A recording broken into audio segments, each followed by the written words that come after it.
You got to think from an actor's perspective.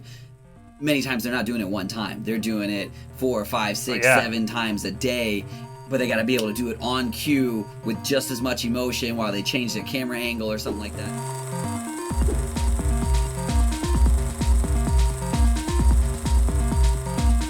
Hey everybody, my name is Nick. I'm a director living in Taiwan, and today I'm here with Cody, who also goes by Cody in Taiwan. Can you let everybody know what you do and who you are? Rob, thanks, Nick. As Nick said, my name is Cody, and I kind of do a lot of things. I like to keep myself busy. Right now I teach English full-time, but I've been trying to transition away from that and doing a bit of YouTube and a bit of live streaming. I'm new to all of that. I'm more new to the YouTube than the live streaming side, so learning how to edit videos and things like that, while also trying to find different kind of acting gigs. So every now and then I'll do commercials and TV shows and things like that in Taiwan. For now, my YouTube channel, as you mentioned, is Cody in Taiwan. It's a lot my live stream stuff that I've kind of converted into videos. So I'll live stream in English and in Chinese and play games and chat with people. But eventually I'd like to transition out of that and do more interactive stuff with local Taiwanese people and traveling around Taiwan and things like that. So today we're going to be talking about the Chinese film Aftershock from 2010. Which is not to be confused with a movie from 2012 or a movie from 2022 that just came out, also called Aftershock. This film is about the earthquake that happened in 1976 at Tangshan. And it was a pretty devastating earthquake. I think something like in the 200,000 people died. The film was kind of billed as a disaster movie, kind of like action disaster movie, but when you watch it, you realize that it's actually a drama. And as the title suggests, Aftershock, it's really more about the impact that the earthquake had on the lives of this family, rather than the earthquake itself. I thought it was going to be a film a little bit like The Impossible, people trying to find each other during a disaster, and the whole thing is centered around the event. But it's not really like that at all. It spans from 76 all the way to 2008 and basically covers all this different period times of history. So it's actually a pretty epic movie in that regard. And there's about this family, and the father dies in the quake, and a rock lands on a brother and sister. And as the people are digging them out, they tell the mother that if they lift one side, the other child will die. So she has to choose between her son and her daughter. And the mother decides that she's going to pick her son, and the daughter hears this, and she actually lives through the event, except the mother doesn't know this. So the daughter goes on through her life thinking that her mother didn't want her, and the mother goes on through her life thinking that she decided on killing her only daughter. And so it's a lot of heavy trauma. Right in the beginning too. It's within the first 30 minutes of the film, it's right out the gate, pretty much. So I watched this movie with my wife, and she had seen it before. And before it started, she's like, "You're going to cry." I was like, "Okay, yeah, we'll see." And within 10 minutes, I'm crying. Yeah. I mean, I've never really been, I grew up watching movies and stuff like that, so I love movies of all walks, of all genres, right? But I've never really been an emotional person when it comes to that, because I'm in my mind, I've always known it's just a movie. Even if it's based on true events, it's just a movie. And my mom is she's a butterball when it comes to, she cries all the times at movies, right? And so growing up, I'd always tease her, and I have never cried on movies. This was, I honestly think this was the first movie that I shed a tear on. I was just it is that gut wrenching. You know what I mean? The emotional power that it brings. Especially not just from the beginning, but all the way through the process. Yeah, because there's a lot, as I said, there's a lot of kind of emotional stuff that comes out of this one event, and family dynamics and the ways that people kind of relive this event is really pretty intense. So I was thinking, when you picked this movie, when we were talking about which movie to watch for the video, I was thinking you picked this movie because it was a disaster movie before I saw it. But when I kind of saw that it was super heavy, I was like, okay, this is really interesting. Why did you pick this movie to talk about? I think it's for a couple reasons. One, it kept me engaged the whole time. I was interested not just in the impact of what this family's going through, but also the life that these people had, this family had to live in China during this period. Yeah. In the beginning of the film, it's still when Mao was in power and things like that. So you see the strong Communist Party views that they have there, and that was kind of interesting to see how that went. Also, on like a more, I guess, in my opinion, kind of weird reason is, so I'm from Indiana in the U.S. and we don't have Okay. earthquakes, and so I had never Interesting. experienced one until coming here. And back then, I had not experienced one that I would consider even remotely scary. Like it was almost, as bad as it sounds. It was Yeah. almost fun because I wasn't able to correlate just how dangerous they really can be, right? Because I just having never experienced it. And then when the first time you feel it, and it's a little baby one, you're like, oh, well, that's an experience. But then seeing this film kind of gave me a dose of reality, even though it obviously didn't happen to me, but just seeing how devastating this could how Yeah. devastating this could be for a family. And then having lived here for so long, having experienced bigger ones, now it's not something that I'm like, oh, this is fun. I'm like, all right, now I get a little nervous each time that it kind of happens. I still think that film is like a cause of that. Like, even if it's just a little one now, I'm kind of like, oh no. But there's, again, without a spoiler, but there's a scene in there that still sticks with me because of what the guy said. There's a moment where one of the characters, they experience another earthquake again, and all of the people around him are starting to freak out and scream and run away, and they're in some like high-rise building or something, and he literally just says, don't run, because the small ones you don't need to run away from, and the big ones you can't run away from.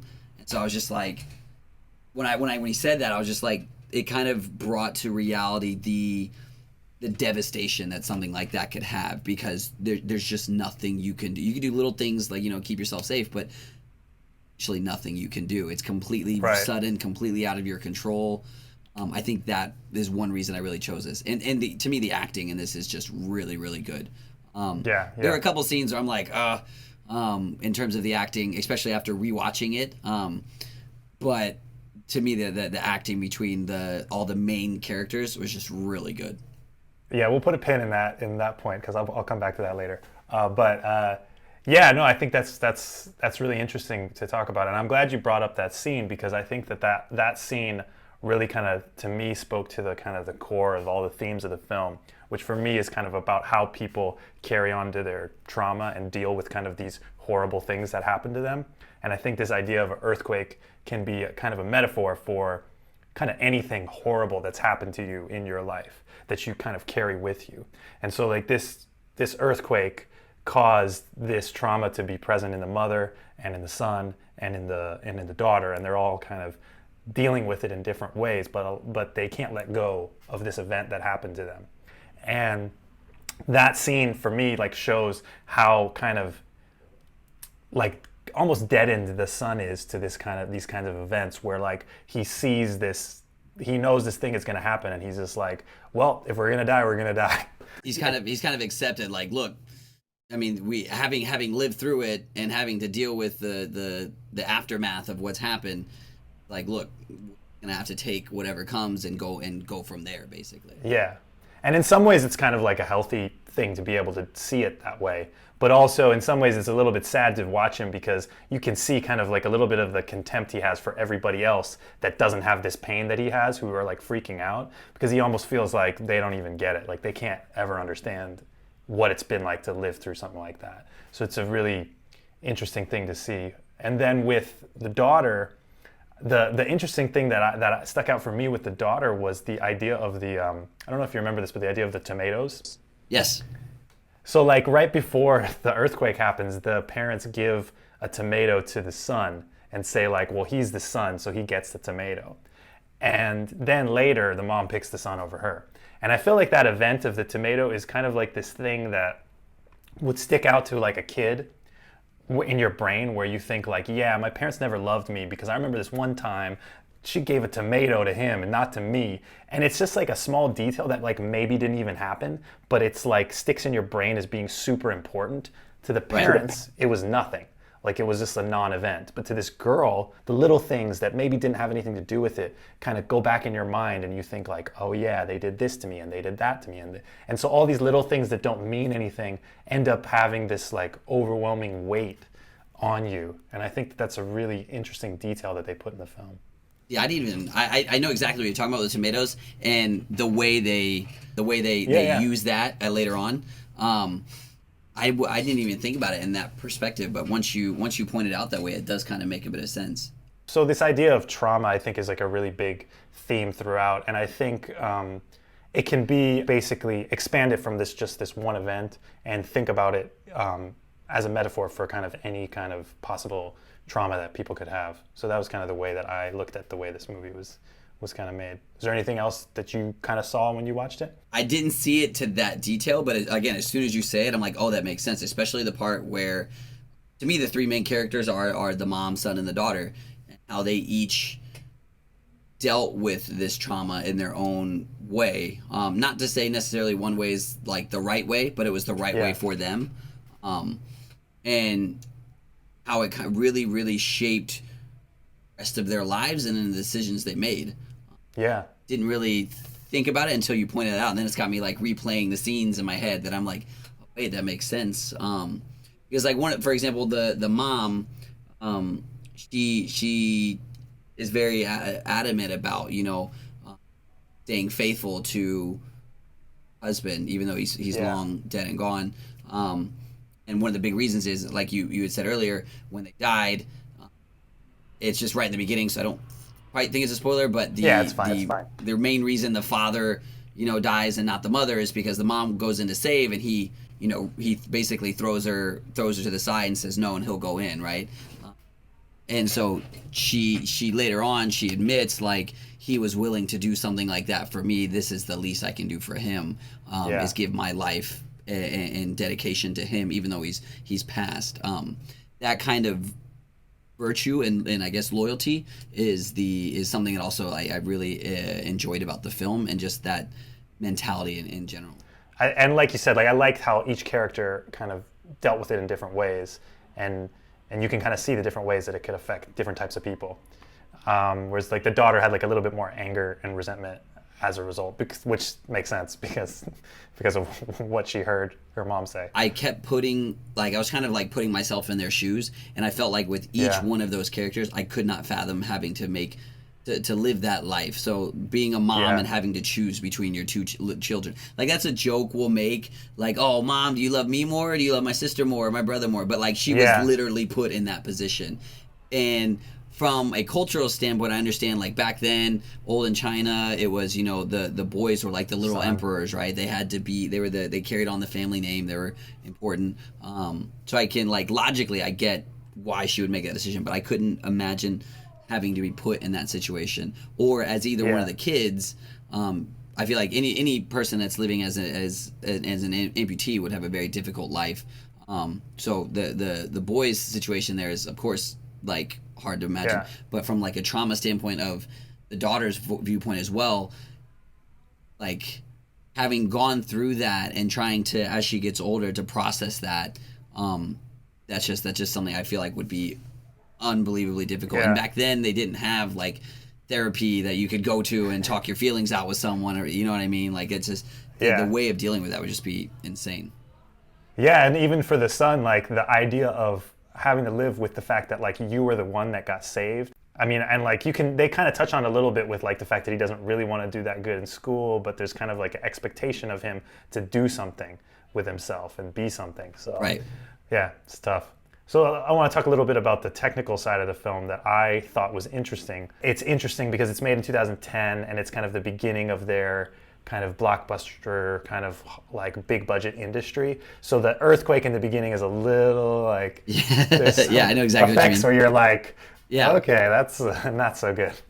So that's kind of interesting, but it's you can see like the skill and the money that was put into it, especially around the production design and like the way that all of the rubble and stuff looks. Like the actual event doesn't look so good, but the rubble and the aftermath stuff and the scenes and the kind of big shots that they use are all pretty impressive. So the director, whose name is Feng Xiaogang, a lot of people call him the Spielberg of China. One of the things that I picked up on was that he really moves the camera really well. So if you kind of rewatch the scenes or check out some of the scenes and the way that the characters move around and the way that the camera kind of moves with them, it's really complex and high level. Like there's a scene in specific I'm thinking about where the daughter goes back to visit the dad after a while, and they're having this conversation, in a living room.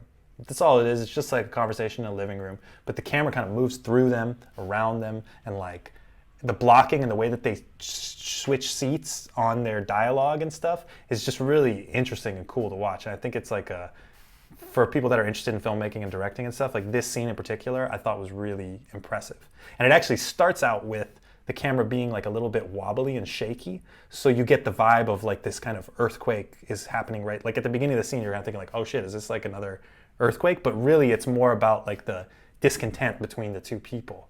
So he has just like a really interesting, throughout a lot of the scenes, he has like a really interesting way of using the camera movement to kind of mimic the feelings of the people in the movie. I guess I never noticed it. Again, like looking back when you pointed out, I'm like, okay, I know, because I know exactly the scene you're talking about. I can play it in my head, and I'm like, okay, I see a bit what you mean there. But having not, I'm more used to being in front of the camera, not behind the scenes, so that makes a lot of sense. To end this out, I like to talk a little bit about stuff that bothered me in the movie, just what I think could do better. And this one, for me, is a pretty big one. You mentioned the acting before. The Western actor. Oh my God, this is literally what I was thinking of. Is maybe the worst acting. It's so bad. And it's such an interesting thing because I find it a lot in Chinese films and even Taiwanese films is where they pick a Western actor that is just horrible. And I wonder if like when I'm sure this happens where like if people from here are watching a Western movie and there's like a one Chinese actor, they think like, God, they're terrible. Like, why are they the person? It's just like a bummer when you see like the one Western person, you're just like, oh God, I can't even watch this guy. Yeah, that was literally like, that was what was coming to my mind when I was talking about the acting. I don't know if it's just the acting. I don't know, because there's also the audio doesn't seem to sync up exactly. Like it's not as bad as watching like a voiceover from the original. It's not quite that out of sync, but it seems like it definitely to me seems like they had during the recording there was either some issues or whatever, and they asked them to redo the voiceovers, and there was because it doesn't always mesh very well. And what I genuinely think could have been the reason for that situation is they were just looking for a specific type of Westerner, and the guy who had little or no experience acting in a big movie, or maybe just didn't have the same kind of experience, they were like, yeah, but you have the look that we want, so we're going to put you in here. Yeah, and I think probably, since it's a Chinese production, they probably didn't have like a huge pool. It's not like they have like a Hollywood pool of actors where they can just like endlessly go through these people. But so they end up picking this guy who is just like, he does look, I can see what you're saying though. He does look, the look of him is like, that looks like a guy who she would marry, who's a lawyer, who, like he fits the thing. Right. He looks okay, but it's just the way he talks is just like, you're just like, what is happening right now? Yeah, that was all the other acting to me is great. Yep. From all the characters, but that one that I was just like, oh, that took a sharp left turn to somewhere you don't want to be. Yeah, it's pretty horrific. The mom, like the acting from the mom in the beginning of the movie, I didn't like as much. She was screaming a lot in a way that I thought was like, this is kind of like a little bit intense. But then at the end of the movie, when the last couple scenes, her acting is just like, I'm just like, holy cow, she really nails it. Like the last final couple scenes with her and the daughter are really, really gut-wrenching and intense. And you can just tell she's a great actress. Yeah, that and both for her and the daughter. Like just like. Again, having not that I have like tons of acting experience, but some to where luckily I haven't had to do any super emotional, powerful scenes yet. But like the idea of if I was asked to do that, and not only that, you got to think from an actor's perspective. Many times they're not doing it one time; they're doing it 4, 5, 6, 7 times a day. But they got to be able to do it on cue with just as much emotion while they change their camera angle or something like that. So the skill for them to be able to do that is like way up there. The bar is way up there. There's one other scene that kind of I understand. It's one of those things I understand logically why they did it, but emotionally I'm like, okay. What? When the daughter meets, like later on, again I'm trying to do it without too many spoilers, but later on when they kind of gloss over that a bit.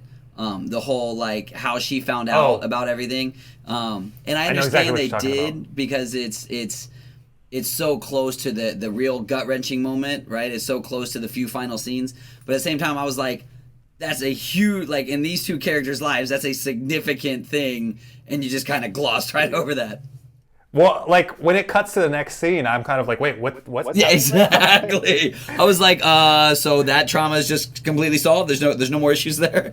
Yeah, you're like, oh, okay, so they're cool now. Weird. I get why they did it, though, because they wanted to save all that for the next coming scenes. Yeah. But at the same time, when it happened, I was just like, huh?